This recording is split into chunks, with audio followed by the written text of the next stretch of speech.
Olha o que é que nosso Senhor diz no final deste trecho que nós acabamos de ouvir. Eu vim para dar testemunho da verdade. E todo aquele que ouve a minha palavra está na verdade, permanece na verdade. O que é que Jesus está colocando aqui? Jesus está indicando aquilo que nós chamamos na teologia do princípio de referencialidade. Nós que somos humanos, nós precisamos de uma referência que seja maior do que nós. E essa referência que é maior do que nós, ela necessariamente, para nos fazer felizes e para fazer com que nós tenhamos uma vida integral, essa referência ela precisa ser a verdade. Na teologia, a antropologia e a cristologia, elas são vistas juntas em muitos momentos. É óbvio que tem uma hora que a gente estuda o ser humano e tem horas que a gente estuda nosso Senhor Jesus Cristo.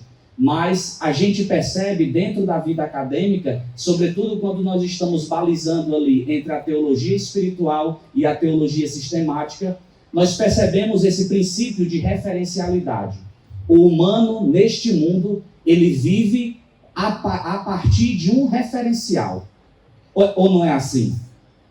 Nós vivemos uma espécie de referencial. E, naturalmente, para que a gente tenha uma vida integral, nós precisamos ter como referencial alguém que seja maior do que nós. Porque se o nosso referencial for igual a nós, é a fonte que se esgotará. Mas quando esse referencial é maior do que nós, trata-se de uma fonte inesgotável, da qual o humano vai sempre se alimentando. Isso é tão importante nesse espírito litúrgico de hoje, por quê? Porque a primeira mensagem dessa liturgia é que Deus quer que nós aprendamos a fechar ciclos na nossa vida que simplesmente se acabaram. Esse se trata de um problema grave, porque muitas pessoas na vida, na história, não aprendem a encerrar seus ciclos, não aprendem a encerrar momentos de suas vidas que já não valem mais a pena. Porque a igreja toda, ela louva a Deus através da liturgia, durante o ano litúrgico, correto? Mas vocês pararam para perceber que a nossa vida, a nossa vivência cotidiana, ela é uma espécie de liturgia. Você tem uma hora para acordar, você tem um ofício a exercer, você vive uma ordem no seu cotidiano. Logo, a nossa vida, ela é também embebecida por uma espécie de liturgia do ordinário, uma liturgia do cotidiano. E assim, quando nós associamos esse ponto de referência da nossa liturgia cotidiana com aquilo que nosso Senhor Jesus diz na grande liturgia da igreja, nós começamos agora a colocar uma referencialidade cuja fonte é inesgotável, nosso Senhor Jesus Cristo. Assim, a primeira mensagem dessa liturgia é exatamente esta. Nós devemos aprender a encerrar determinados ciclos para que outros ciclos se abram e que a gente vivencie. Quantos de nós, homens que já estamos aí numa idade super avançada, ainda acha que é um rapazinho adolescente solteiro? Não aprendeu a encerrar um ciclo lá atrás. Quantas pessoas vivem arrastando um relacionamento que já não existe mais, nem de fato e nem de direito, e a pessoa vive ali chorando por uma coisa que já não existe. Acabou-se aquele ciclo para você, e a pessoa fica como uma mulher de Ló, uma estátua de sal que fica olhando para trás, esperando algo que já não existe. Quantos de nós vivemos ciclos inacabados, com as mãos tremendamente ocupadas com realidades que já não nos pertencem mais? E isso é muito prejudicial para a nossa vida espiritual, porque a santidade, ela parte de um dom de si, ela parte de um abandono inteiro na graça, nos braços de nosso Senhor. É tanto que na primeira leitura do profeta Daniel, nós escutamos um trecho da profecia em que existe ali uma visão. 4 animais de aparências estranhas estão saindo do oceano, vai dizer o profeta. 4 animais de aparências estranhas estão saindo do mar. E o que é o mar na Sagrada Escritura, no Antigo Testamento? Dentro da mitologia do povo do Antigo Testamento, o mar é o lugar do obscuro. O mar é o lugar do que é incerto. O mar tem até uma conotação maligna. Do mar saem esses 4 seres estranhos, e esses seres, dentro da teologia do profeta Daniel, esses seres estranhos que saem dos mares, eles representam os 4 reinos da terra daquele tempo. Então, são poderes humanos. E os poderes humanos, eminentemente humanos, têm raiz naquilo que é obscuro. Tem raiz naquilo que é mal. Porque perdeu-se o princípio de referencialidade. E vem um 5º ser. Mas esse 5º ser não vem do mar. Esse 5º ser, ele vem das alturas. Ele vem das nuvens do céu. E isso nos quer dizer 2 coisas. Primeiramente, o alto é o lugar da visão abrangente. Quando nós estamos mergulhados no fundo dos oceanos, nós não temos visão abrangente. Por isso que os poderes da mundaneidade, eles são poderes de confusão. Mas aquele que vem com as nuvens do céu, quando nós contemplamos, nós erguemos a cabeça, ou seja, a gente já sai de uma situação onde estávamos antes submergidos, e essa situação nos levava para a ruína, nos levava para o mal. Esse ser, esse 5º ser, que é chamado de Filho do Homem, ele vem por entre as nuvens do céu, para mostrar que o seu poder é o poder da bondade. Ele vem de uma visão abrangente, por quê? Ele vem do alto, por quê? Porque Deus enxerga a história de uma maneira muito mais ampla do que o ser humano enxerga. O ser humano enxerga a história ou do seu ponto de vista, ou então de uma maneira ainda mais retrocessa. Aquele que vem entre as nuvens enxerga de uma maneira muito mais abrangente. E agora nós lançamos um olhar para a história do mundo e percebemos o que fez o Papa proclamar esta solenidade. No pós-guerra, ali em 1917. Essa solenidade foi proclamada em 1925, porque tem 2 perguntas aqui unidas. Como é que a gente celebra um rei monárquico se a gente olha para o mundo e as monarquias que existem, elas não governam mais? As monarquias existentes de hoje, elas têm ali o poder hereditário, têm a tradição familiar, mas elas não têm poder de governo. Olha o que é que está acontecendo aqui. O mundo esquece também de Deus como poder único. O mundo esqueceu-se de Deus como poder único. É como se nesse mundo Deus não governasse mais. Claro que isso não é uma dialógica com as monarquias, mas é para a gente perceber que do mesmo modo que a história caminhou, deixando de lado as monarquias dos reis desse mundo, como se era antigamente, o mundo também tem vivido como se Deus não fosse rei desse mundo. Depois, um próximo passo. O Papa proclamou esta solenidade em um tempo em que o fascismo estava muito presente na Itália, o nazismo arrasando a Alemanha, o comunismo na Rússia, e tantos regimes ditatoriais tomaram de conta da Europa e chegaram até nós. Deus está nos mostrando com esta solenidade, desde o momento em que o ser humano tirou o nosso Senhor Jesus do centro, só aconteceu desastres na história.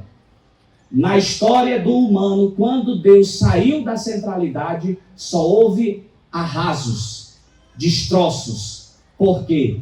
Porque a partir do momento que eu tiro a referência, eu vou colocar alguma outra referência no lugar. Isso é inevitável. Esse discurso que andam dizendo aí, vamos fazer um mundo onde todo mundo é igual. Não é, ninguém é igual a ninguém. Nós temos dons diferentes, temos dons distintos. E somos úteis no mundo com os nossos dons distintos. Mas na história do mundo, quando o ser humano tirou Jesus do centro, aconteceu desastres históricos. E logo depois de uma guerra, começou outra guerra.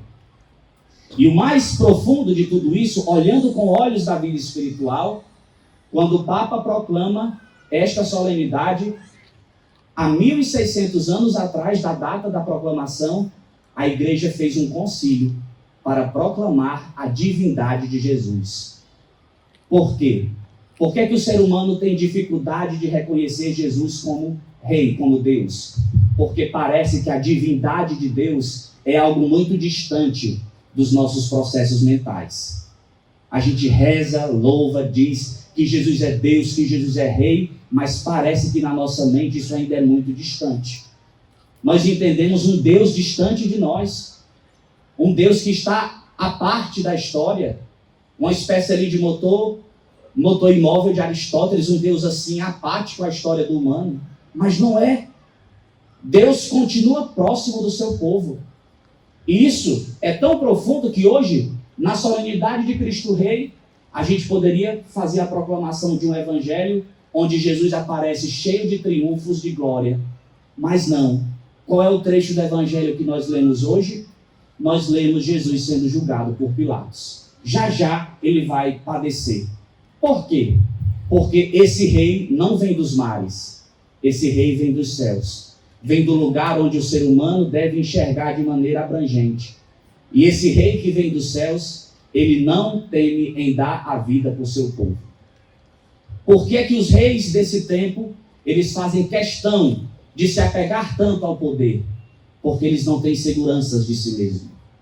E Jesus tem segurança do que ele é. Jesus sabe o que ele é. Por isso que ele diz diante de Pilatos: o meu reino não é deste mundo.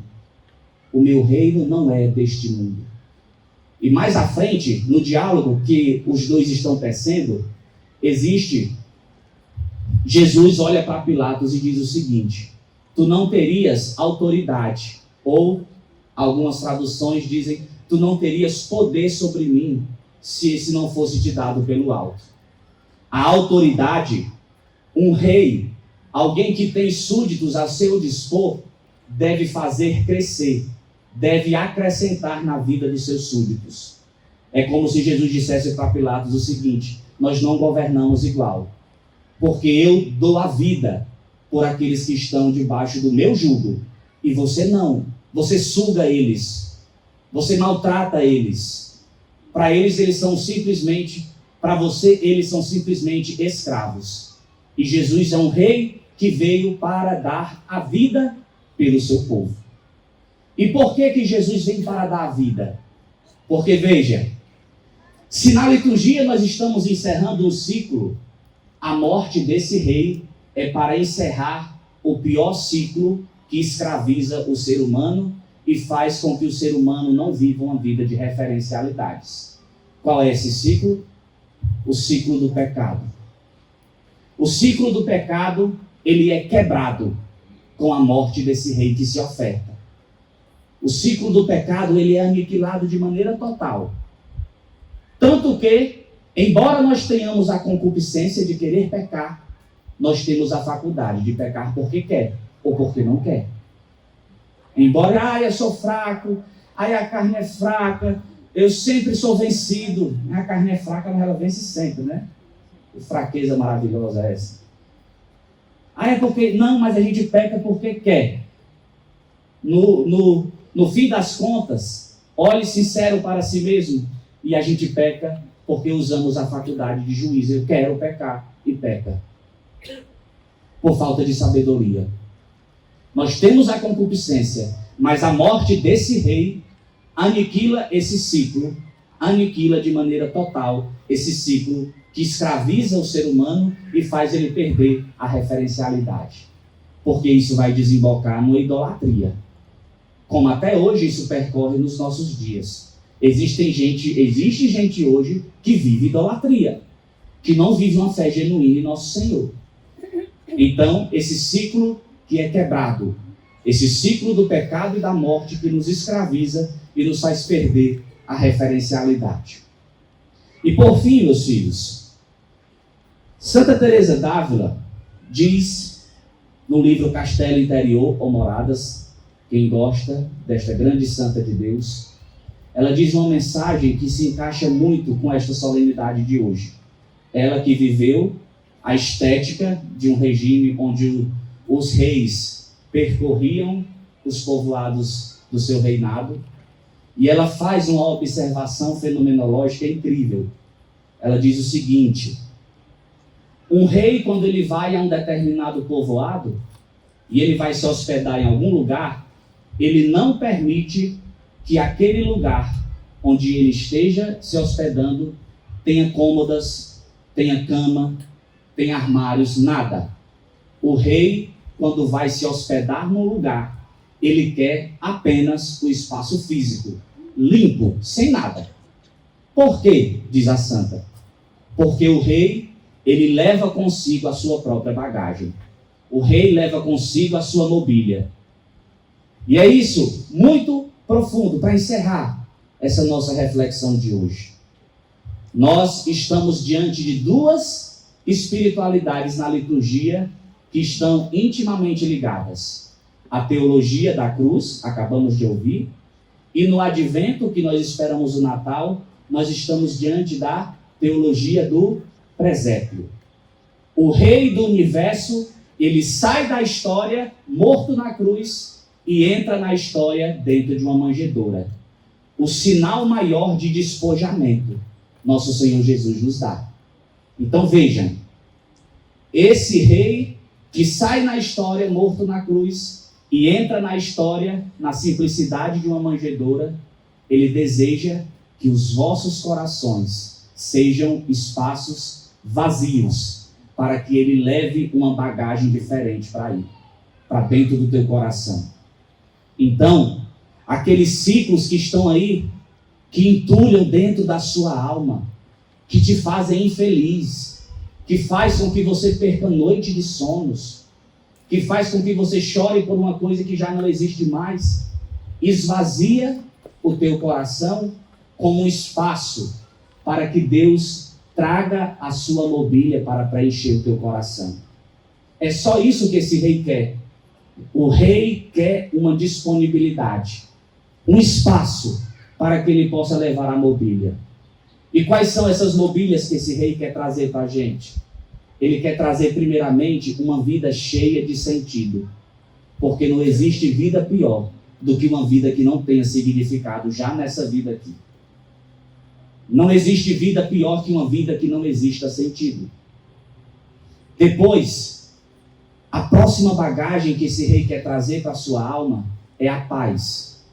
Porque nunca se houve um tempo histórico onde os seres humanos são tão ausentes, tão carentes de paz interior. A cabeça é cheia de entulho, cheia de confusão, cheia de nós. Esse rei quer trazer a felicidade que você busca. E é por isso que é tão interessante nós esvaziarmos os cômodos para que Jesus mobile ele com a sua graça. Porque nós deixamos a graça passar muitas vezes por isso, porque os cômodos estão ocupados. Não há espaço para que Deus coloque aí uma verdade. Nós estamos vivendo vidas de mentiras, muitas vidas de mentiras. Deus deseja que nós esvaziemos os cômodos e Ele mesmo há de dar um novo ornamento para a nossa vida. Que nesse ciclo que se fecha na liturgia e vai se abrindo um outro ciclo, nós tenhamos a coragem de deixar para trás essa espiritualidade de mulher de Ló, estátua de sal que vive olhando para o que não existe mais, que vive olhando para o que foi destruído, e esteja com os cômodos e as mãos vazias para você receber esse rei que vem dar sentido à sua existência. Amém? Amém. Louvado seja nosso Senhor Jesus Cristo.